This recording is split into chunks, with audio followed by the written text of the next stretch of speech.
Welcome back, everyone, to the Deep Dive.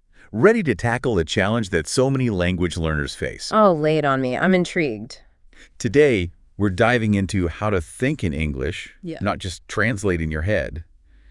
You know that feeling, right? Mm-hmm. That mental exhaustion after a day of switching between languages? Oh, yeah, definitely. I've been there. Whether you're prepping for that big presentation, catching up in a new field, or just love the thrill of learning a new language. Really? We're exploring some really cool steps, all backed by the science of how our brains actually learn languages. Okay. It's like giving your thoughts a high-speed rail line straight to fluency. I like that. Like no more scenic route detours. Exactly. Yeah, it's a fascinating topic. It all comes down to connections, how our brains form them. Yeah. When we learned our first language, we didn't translate, right? Right. We connected words straight to images, emotions, the whole experience. Yeah. And we can do the same thing with English. That's what I love about this deep dive. Our source material really digs into the science of it all. Why is thinking directly in English so important? Like, what's the advantage over just translating in our heads? Well, think about it. When we're first learning, we lean on translation so hard. Oh, yeah. We see an English word and our brains are like, quick, what's the equivalent in our native language? Yeah. But that mental back and forth, it's like a bottleneck. It slows down our processing speed. That makes sense. Yeah. It's like trying to have a conversation while flipping through a dictionary at the same time. No wonder it's tiring. Exactly. And there's another layer. Oh. When we translate, we treat English like a code to crack. Hmm. But when we think directly in English, we're engaging with it as a language. Okay. Our brains start to form new pathways just for English. What? And that makes everything so much smoother, so much more efficient. So we're not just memorizing vocabulary. Right. We're actually rewiring our brains. Right. You got it. So how do we make that happen? How do we train our brains to think directly in English?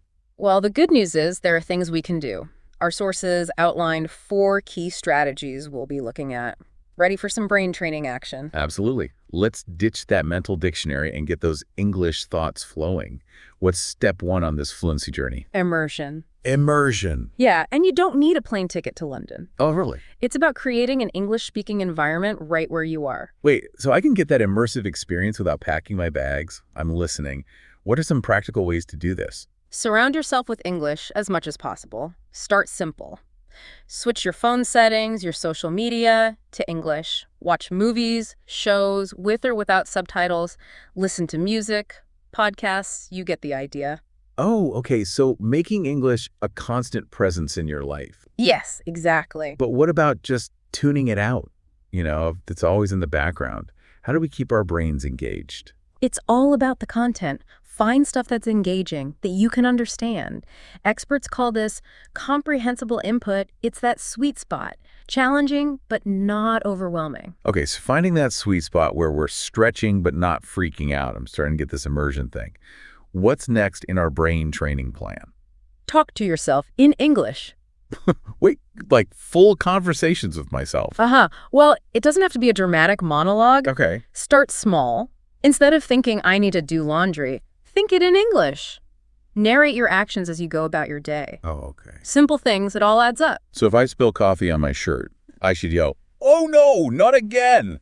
in perfect English. Exactly. Make your brain work in English, even for everyday things. All right, well, I'm willing to try. It's like we're slowly changing the internal dialogue, right? You got it. So what's the third step in this brain training boot camp? It's all about building momentum, building confidence.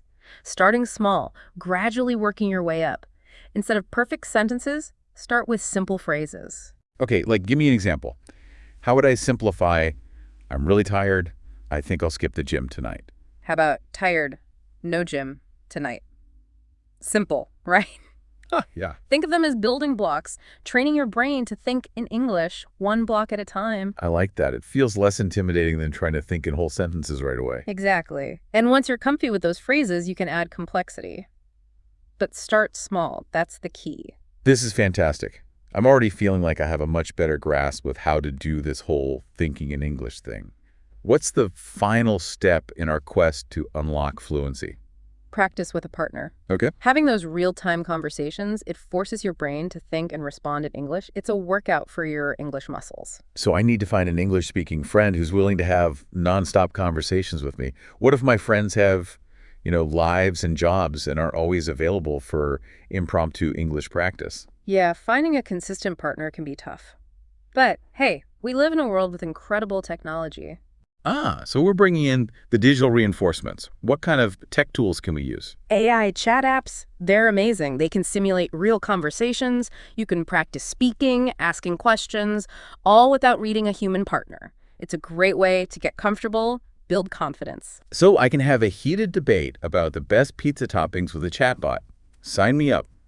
But what if I'm not quite ready for a full-on AI conversation? There are simpler options. Record yourself speaking English, then listen back. It helps you spot where you're hesitating or translating in your head. Oh, And of course, there's the classic, talking to the mirror.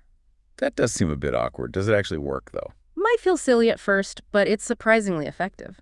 You hear yourself speaking English, it boosts your confidence, and you can practice forming sentences, expressing yourself without the pressure of a real conversation.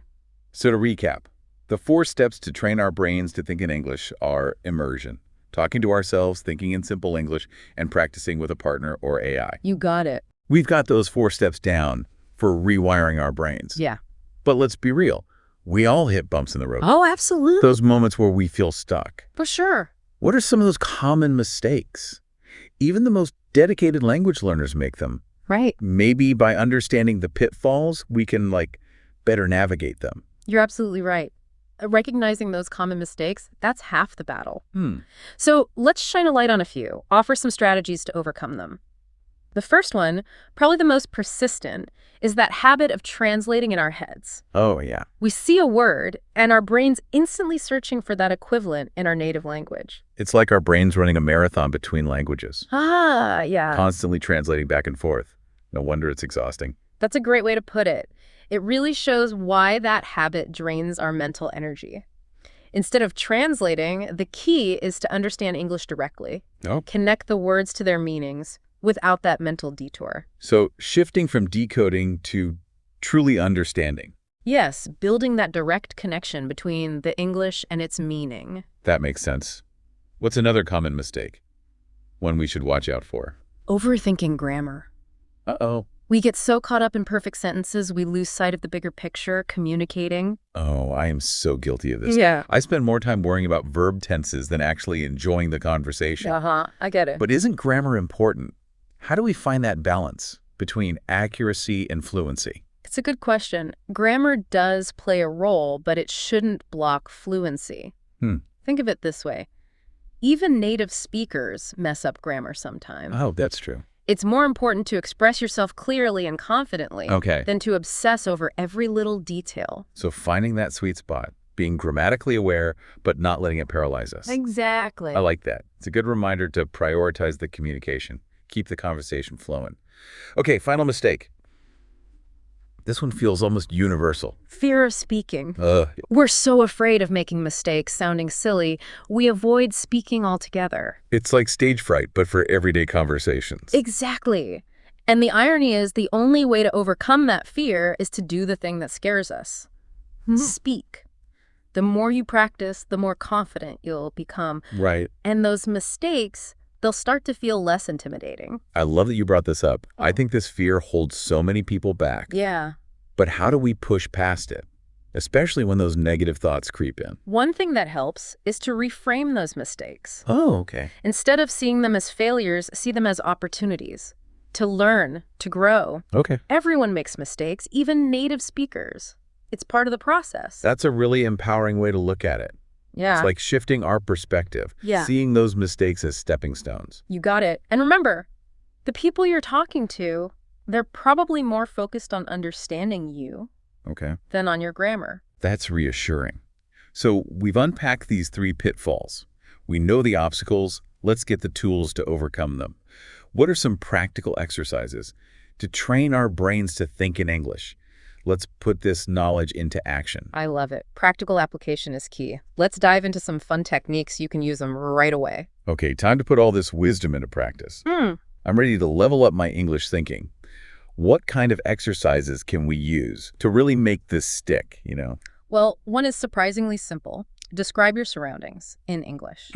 Okay. Look around, name the objects, the actions. So if I'm walking down the street, I could say, I see Tall buildings, busy people, cars rushing by. Exactly. And to make it even more engaging, add details. The building's made of glass and steel. The people are, talking on their phones. The cars are honking. It's like I'm narrating a movie, but the movie is my own life. I love that. Right. It's a fun way to activate that English part of your brain. Totally. What's another exercise? Remember we talked about narrating your day? Let's take it up a notch. Okay. Describe your actions in detail, like a play-by-play. Ooh, okay. So instead of just thinking I'm cooking dinner, I could say I'm chopping vegetables, sautéing them in a pan, adding spices to create a delicious aroma. That's it. The more descriptive, the more your brain has to engage with English. And get creative with your language. Have fun with it. It's like turning everyday stuff into English practice. Yeah. I'm into it. Okay, one more exercise for my brain training toolbox. Here's a challenging one.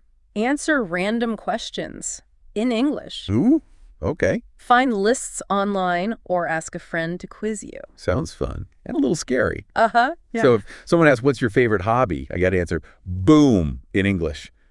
No translating in my head. Exactly. You're accessing your vocabulary quickly, thinking spontaneously. It's like sharpening those mental reflexes. Yes. These exercises are fantastic. I can see how they'd really train my brain to think in English, more naturally. But what about those times I slip up? Revert back to translating. What advice do you have for those moments? It's normal. Language learning has its ups and downs. Be patient with yourself. Those moments, they're part of the process. So progress, not perfection. Exactly. Every time you practice, you're strengthening those connections, moving closer to fluency. Celebrate those small wins. Keep pushing yourself. This deep dive has been so eye-opening. I feel like I have a whole new toolkit for learning English. I'm so glad. Remember, the most important thing is finding what works for you. Yeah. And making it a part of your routine. Consistency, that's key. And for our amazing listeners out there, keep experimenting. Find what clicks for you. The journey to fluency, it's different for everyone. Embrace your own path, celebrate every step. And here's a final thought to ponder. How might thinking in English change not just your language skills, but how you see the world? Keep exploring, keep learning, and keep diving deep into the amazing world of language. Until next time, stay curious and keep those English thoughts flowing.